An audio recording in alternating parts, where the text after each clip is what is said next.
Okay, so what brings climate change to mind, often in our minds, is an extreme event.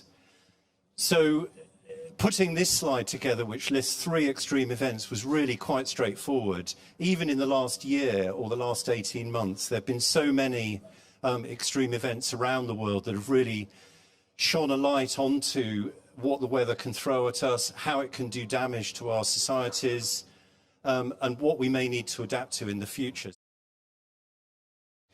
On the Working Group 2 risk side now, so we're still looking at these other 2 components, the exposure and the vulnerability, but also these questions of how that then interfaces with development. So how risk will evolve as temperatures rise in the coming decades is going to be shaped partly by what happens with the temperatures and what the temperatures then do to all those hazards that Suraj was just explaining, but also how exposed we are. Where are we growing our cities and how vulnerable are those areas? But also who live in those cities and what is their capacity to deal with these things? For instance, what happens to extreme poverty? And what we've seen in the past year, for instance, is that the fact that we now have 100 million people in addition in extreme poverty due to COVID increases food insecurity. So an example like that just shows you that there are many important non-climatic drivers that then also drive the risk. And how we manage all those together is increasingly important. And a final concept that is getting much more prominent, and it is also a topic of the conversations this week, is the concept of limits to adaptation. So this is where the hazard information then meets the vulnerability and exposure information. And we can think about adaptation as a sort of golden answer. We'll just look at the exposure and vulnerability and figure out how to adapt to the changed climate. One of the more important messages, I think, is that we are facing limits to adaptation, sometimes soft limits when people are already dying today, for instance, because we haven't adapted well in the past because of all kinds of reasons, including poverty, for instance, but also hard limits, where at some point ecosystems, for instance, just collapse. And then there's no other way. And what we're seeing from the special report so far is that many of these limits to adaptation, where we get into the very high risks on a certain temperature level, are of course determined by all these other things, but at some point there's nothing we can do. And those risks are coming nearer and nearer. So that is one reason to get the message across to policymakers, the 1.5 really matters. But also as we start reaching toward the 1.5, which is getting pretty unavoidable, we have a much harder job to really factor in how those risks are changing and how we manage development. Transdisciplinary working is really a critical issue for adaptation. So, as Stephen was mentioning earlier, the risk is really, a combination of the hazard, but the vulnerability and the exposure as well. And through mitigation, we can affect the hazard, and it's through adaptation that we can really reduce the vulnerability and reduce the exposure to that hazard and overall reduce the risk.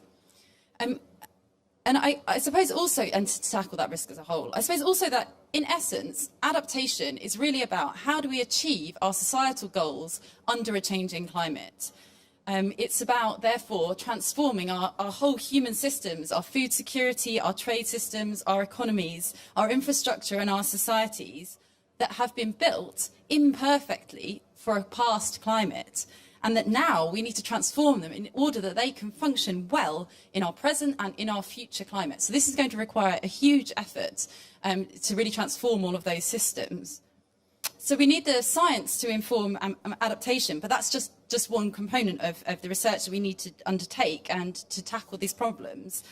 So what we really require is for researchers from across many disciplines to come together to really understand how these complex human and environment problems, to really understand them from all different angles. And that's really, I suppose, what transdisciplinary research means to me. So it's vital to define the problem. But I suppose, as we go on thinking about adaptation itself, defining that problem clearly is not enough. We really need to get to solutions. We need actionable solutions that work at the local level. And so key to that is really translating that research into action is really about the co-production of knowledge. We also are faced with that soft limit that Maarten brought up. And so I need to start to bring together these priorities of the World Food Program, where we need to address people marching towards famine now.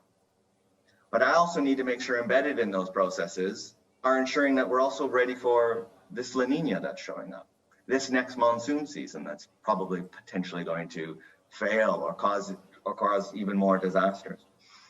And I can start to put those pieces together with the expertise within the World Food Programme. And this has made a humongous difference.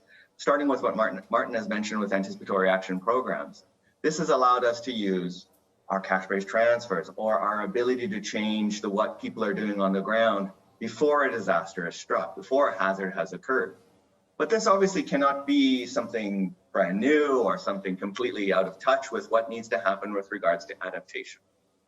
And this is where these pieces come together. How can our work ensure that a hazard does not take away from all of the adaptation work we've done in the last few years to ensure that people aren't chopping down forests or chopping down nearby bushes that we've put in place in order to reinforce land or ensure that the water is flowing to people's crops. There are activities that we can ensure are happening within social protection that are complementary to solving these short-term issues, immediate issues on people dying, and ensuring that we're not just plugging the gap, but making sure that these are part and parcel to steps towards adaptation to a changing climate. This needs to happen in parallel. It is too daunting, it is too major, and there are too many sectors to have to try and collaborate this individually. They need to start to build off of each other.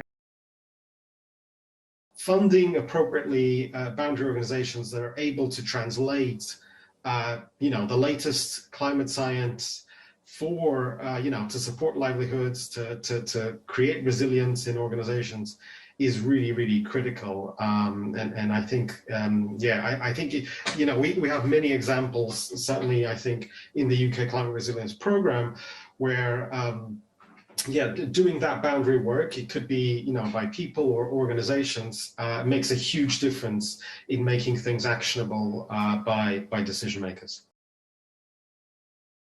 There is a growing challenge with adaptation and increasingly loss and damage, eroding resilience, so that it's getting harder and harder for people to be prepared for the next storm. And in those places, the sort of, the convention world related sort of climate framing at how risks emerge is just completely abstract for people. It is not how they look at reality. They're dealing with all kinds of day-to-day problems, and we need to start solving those day-to-day problems. I mean, all the things Jesse was mentioning as well. I mean, those people have no food on the table tonight.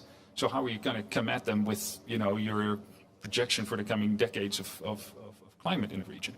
Now, if you are able to help them get food on the table tonight and then work with them to understand how they can have food on the table the coming months or coming years or even coming decades, then you can start having a conversation. But you need to start by having the programs to be sure that the food is on the table tonight and connect it from there to these questions of how do you inform people to think themselves about what is needed.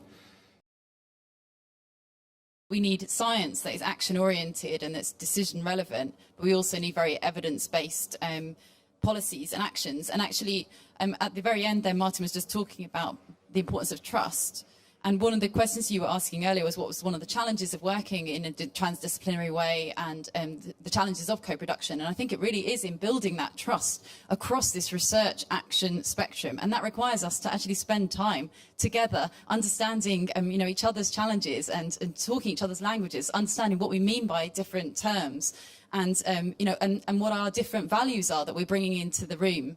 And so I think that trust building is an important part of this. And it's also really important for then when we think about, well, what are the priorities for science to these people that, you might call the users, you might call them the decision makers, but actually it's really all of us to people. What is it that we need to know? And I think that, so one of the, maybe to go a bit more specific, we really need to identify what are the most pressing research questions. And we do that by coming together in this way to talk about it. But then I think what we really need is, across the research communities, a much more coordinated effort to address those priorities. And then as we're addressing them, I think we really need to commit to sharing our learning along the way of what's working and what isn't.